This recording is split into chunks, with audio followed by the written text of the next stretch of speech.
Hi, this is Mintu Pal here. I once again welcome back to all of you to my channel Stream Mechanical.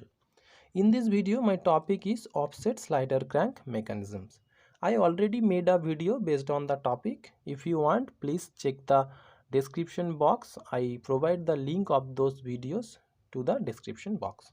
Now let's back to this video. This is the figure 1 and figure 2. Try to depict something. So first try to understand what is basically depicted in figure 1 and figure 2. In figure 1 there is a simple slider crank mechanism. This is the crank, this is the connecting rod, and this is the slider, and you can observe the plane on which the slider is sliding. You can see the slider will be sliding like this way in these directions and in these directions. So the plane on which the slider is sliding and the fulcrum point both are collinear. Okay, you can draw a line and you can join them. Okay, so basically there is no such offset. So in case of the simple slider crank mechanism, offset is equal to 0. So I hope if you see anywhere the slider crank mechanism, you can identify, okay, this is the simple slider crank mechanism. Now let's come to the figure 2. Here in figure 2, first ignore the whatever drawn by the brown and the green color, please ignore it. First consider the bluer one. Okay, so here also same thing, the fulcrum point, crank and the connecting rod is there. This is the slider, but the difference you can observe that in case of the figure 1, the fulcrum and the plane on which slider is sliding both are in collinear, but here this is basically the plane, okay, which is represented by dotted line. The plane on which the slider should sliding, then it will be comes under the simple slider crank mechanism. But in this case the slider is sliding by at a distance of y from this plane. You can observe the distance y from this plane on which the slider is sliding. So this distance y is basically called the offset distance. Okay, so now think about the extreme right positions of the slider. What will be happened? Now this crank will be rotates, and there will be a time when this crank will be in a line with the connecting rod. You can see this one, the whatever is basically drawn with the brown color pen. Okay, the crank and the connecting rod both are basically in a line, and this time the slider will be situated at a extreme right positions. Now in these conditions, along with this plane, this one will be make some angle, let we are assume it as a theta. Now if you want to find out how theta and theta 2 is come, obviously you can find out with help of these equations, but first try to understand what is this theta 1 and theta 2. So what I told that when the slider will be comes to its extreme right positions, this crank and connecting rod will be in a line, and this time it will be make some angle theta 1 with this plane. Okay, similarly, when the slider will be come to its extreme left positions, which is basically drawn by the green color pen, this times the distance from this point to this point is basically the crank, and from this point to this point is the distance of the connecting rod, or you can say the length of the connecting rod. This times also it will be make some angle, let we are assume it theta 2 with this base point. So if we are want to find out this theta 1 and theta 2, how you can find out? Listen, if I draw a triangle from here to here, obviously I can draw. So here this distance y is basically the perpendicular, and the summation of this L plus, sorry, from here to here it is R, and from here to here this is the L. So this distance L plus R, and this is the y. Okay, so basically it will be look like something this way. I am drawing it here. This is the y distance, okay, and this is the L plus R. Okay, so this is the L plus R. So if I consider this angle is a theta 1, then what I can write down, that sine theta 1 is equal to perpendicular by the hypotenuse L plus R, which one is basically I write it here. Okay, sine theta is equal to y by L plus R. Similarly, for theta 2, from here to here I can draw the similar types angle. Here this is the distance from here to here, and this is basically the offset given y.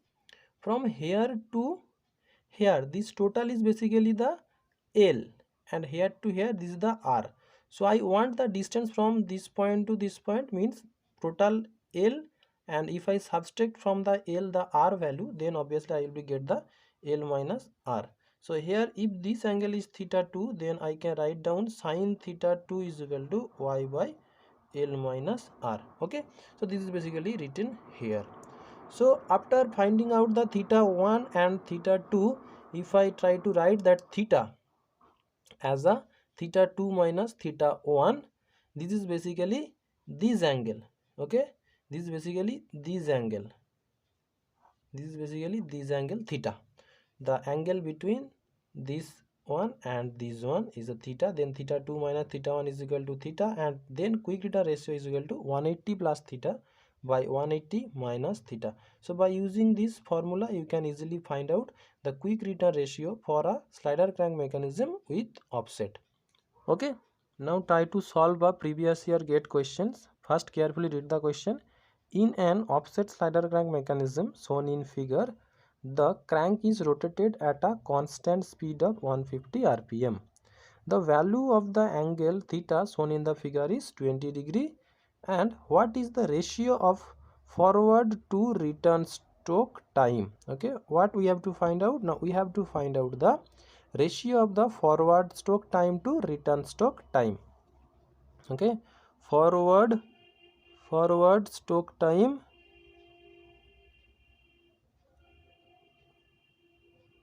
to return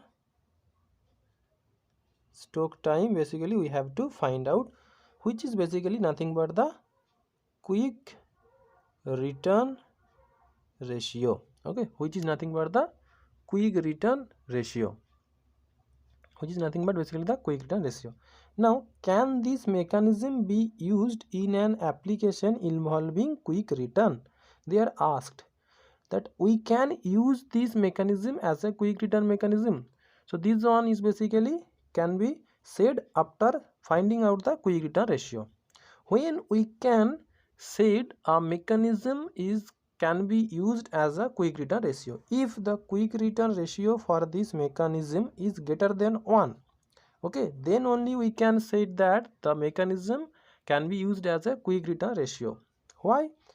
Now try to understand why. Basically the name is quick return ratio. So quick return ratio means the quick return, whatever the time taken during the forward stroke, this one must be greater than the time taken during the return stroke. Am I right now? So forward stroke time by return stroke time should be greater than 1, because the value of the forward stroke time is more, okay, and the value of the return stroke time is less. So obviously when we will be take the ratio of these two, obviously it will be greater than 1.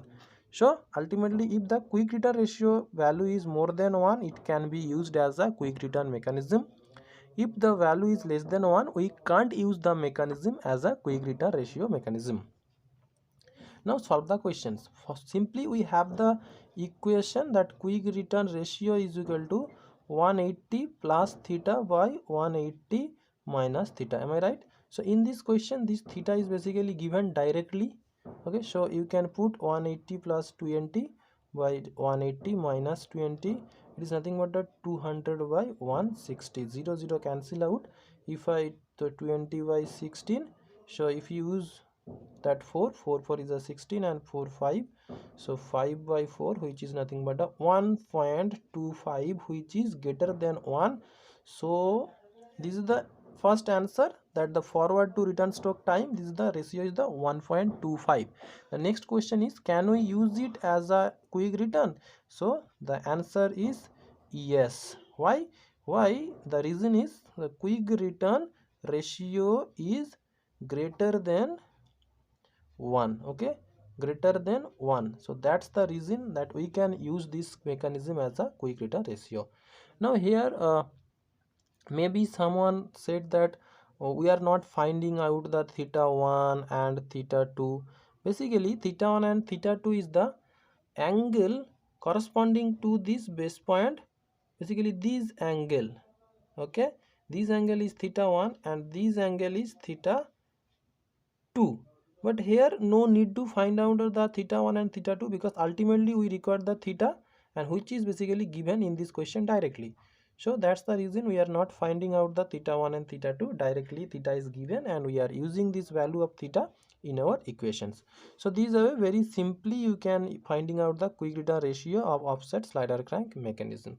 So I hope you get the clear idea. So if you really find that my concept which is given is really helpful for you, then please like my video and subscribe my channel. Thank you.